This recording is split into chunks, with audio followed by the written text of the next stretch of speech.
বন্ধুরা, welcome back to my channel Texture and অ্যারোমাতে তোমাদের অনেক অনেক শুভেচ্ছা, ভালোবাসা, অভিনন্দন। আজকে একটা দারুণ রেসিপি তোমাদের সঙ্গে শেয়ার করব। তো তোমরা অবশ্যই ভিডিও দেখো, কেউ স্কিপ করবে না। আমি এখানে দেখো বোনলেস চিকেন নিয়েছি, নিয়ে সেদ্ধ করে নিয়েছি, একটু অল্প করে নুন দিয়ে সেদ্ধ করে নিয়েছি।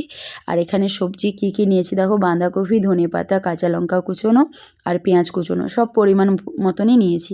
এখানে বেসনের পরিমাণটাও বেসনও নিচ্ছি, পরিমাণ মতনই নিচ্ছি। আমি বড় বাটির 2 বাটির মতন বেসন এখানে নিয়েছি। বেসনের মধ্যে হচ্ছে আমি বাঁধাকপি, পেঁয়াজ, কাঁচা লঙ্কা, ধনেপাতা দিয়ে ভালো করে আগে মাখিয়ে নেবে। তো অল্প অল্প জল দিয়ে এটা মাখাবে, একদম একটানা জল ঢেলে দেবে না, কারণ এটা একটু শক্ত করে ব্যাটারটা রেডি করতে হবে। আমি যেমনভাবে করছি তোমরা সেই অনুযায়ী করে নেবে।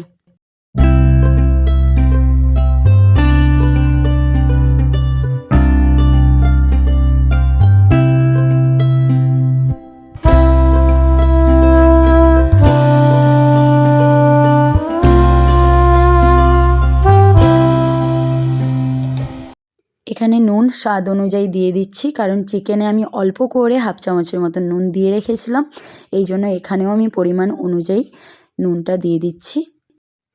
হাফ চামচের মতন হলুদ গুঁড়ো এখানে আমি দিয়ে দিয়েছি। এখানে আমি লাল লঙ্কার গুঁড়ো 1 চামচের মতন দিয়েছি।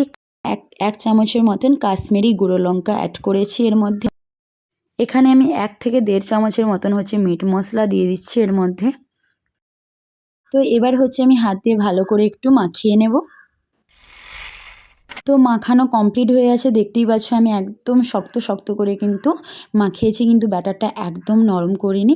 তারপরে কি করছি, আমি যে চিকেন সেদ্ধ করে রেখেছিলাম ওটাই চিকেনের পিসগুলো দিয়ে তারপরে পুরো গোল আকার করে নিচ্ছি। তোমরা দেখতেই পাচ্ছ যেমন করছি ওইভাবেই করে নেবে। এইভাবে আমি রেডি করে নিয়েছি।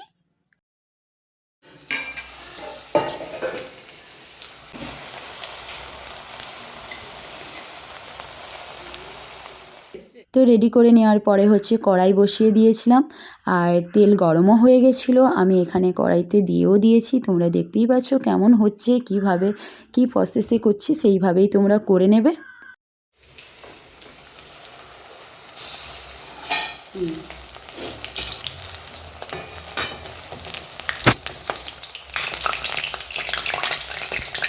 তো ভাজবে কিভাবে সেই প্রসেসটা আমি বলে দিচ্ছি।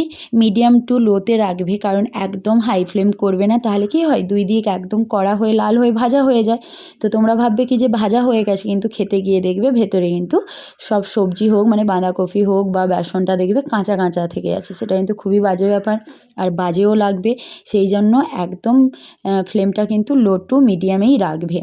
তো তারপরে দেখো এই 2 দিক সুন্দরভাবে গোল্ডেন ভাবেই ভেজে নেবে, ভেজে সব একদম সুন্দরভাবে তুলে নেবে। তো আমি সবগুলো ভেজে নেওয়ার পরে হচ্ছে আমি তোমাদের গার্নিশ করে দেখাবো। আজকে একদম দোকানের থেকেও অসাধারণ টেস্টফুল চিকেন পকোড়া খুব সহজেই বাড়িতে কিভাবে বানিয়েছি।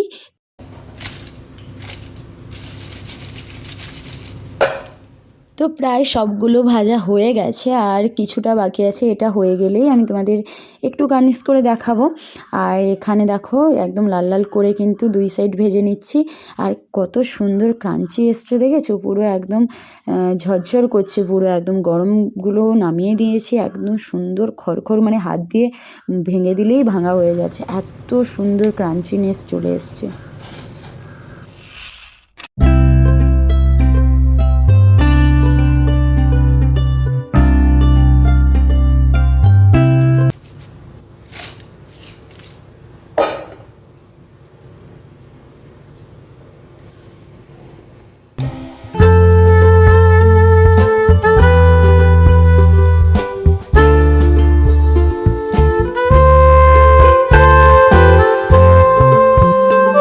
এখানে দেখতেই পাচ্ছ আমি কোনো কিছুই তেমন কিছু করিনি, শুধু একটু টমেটোর সস নিয়েছি, নিয়ে গার্নিশ করে দিয়েছি। কত সুন্দর দেখতে এসছে, যত সুন্দর দেখতে, সত্যি বলছি অসাধারণ টেস্টফুল।